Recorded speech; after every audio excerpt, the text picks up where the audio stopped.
आज हम समझते हैं व्हाट इज कंपाइलर। वैसे तो हमने काफ़ी बातें करी हैं about translators, assembler, compiler, interpreter, लेकिन फिर भी एक बार फिर समझते हैं इसको डिटेल में कि कंपाइलर इज ए सॉफ्टवेयर। देखिएगा, सॉफ्टवेयर भी कह सकते हैं और इसको यहाँ पर हम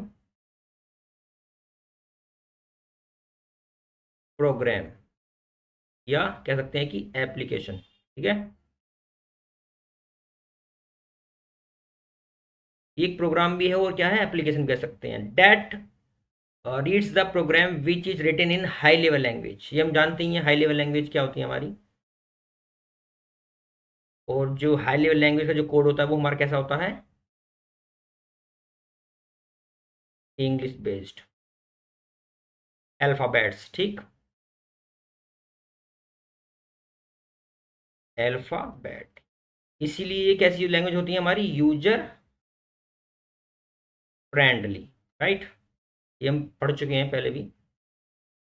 and which is written in high level language and translates into binary language, यानी कि मशीन लैंग्वेज। देखो इसको समझते हैं कि कंपाइलर एक ट्रांसलेटर है।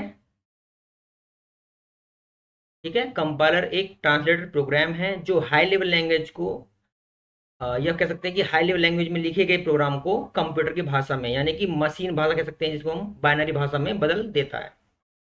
पूरे प्रोग्राम यानी कंपाइलर पूरे प्रोग्राम को पहले एक साथ स्कैन करता है। ठीक है, ये हमारा प्रोग्राम लिखा हुआ है। देखो, एक हाई लेवल लैंग्वेज यानी कि सी लैंग्वेज में प्रोग्राम लिखा हुआ है, सी लैंग्वेज।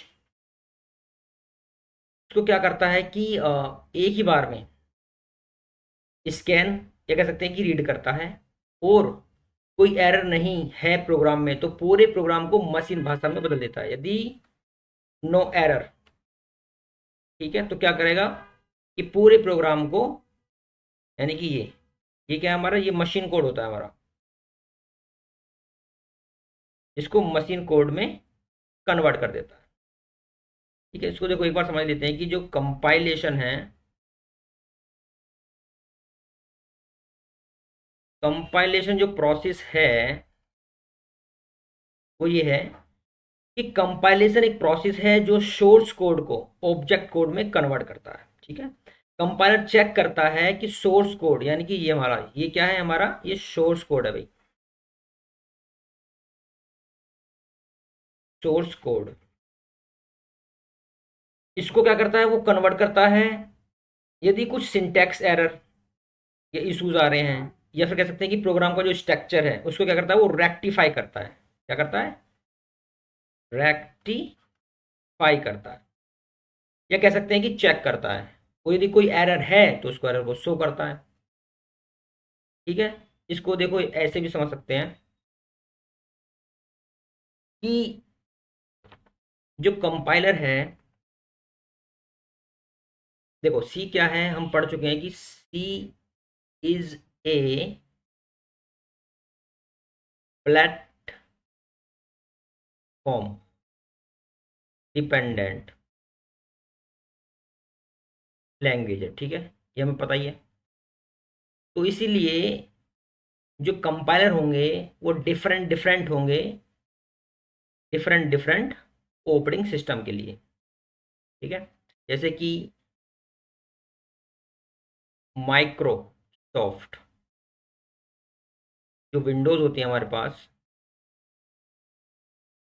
जैसे कि एक्सपी है या 7 या 10 या 11।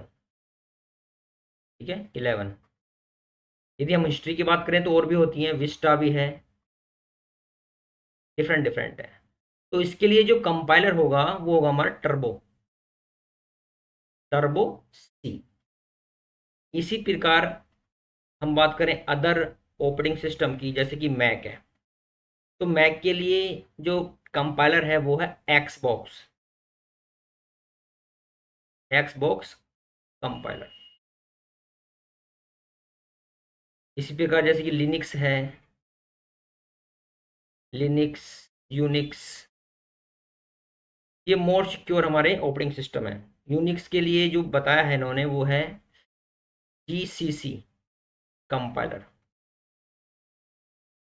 तो मतलब ये है कि डिफरेंट डिफरेंट ऑपरेटिंग सिस्टम के लिए डिफरेंट डिफरेंट होता है। यानी कि सपोज डैट करते हैं, जैसे कि सपोज डैट जो प्रोग्राम हमने मैक में लिखा है, कोई प्रोग्राम हमने मैक में लिखा है, तो वो यूनिक्स या लिनिक्स या विंडोज 7 या एक्सपी में नहीं चलेगा, यानी कि रन नहीं होगा। रीजन क्या है? रीजन ये है कि ये डिफरेंट डिफरेंट जो हमारे ऑपरेटिंग सिस्टम हैं वो इंस्ट्रक्शन, अपना अपना इंस्ट्रक्शन सेट ऐड कर देते हैं, इसलिए प्लेटफॉर्म डिपेंडेंट बन जाता है सी प्रोग्राम। तो आज यहीं तक रखते हैं। Thank you.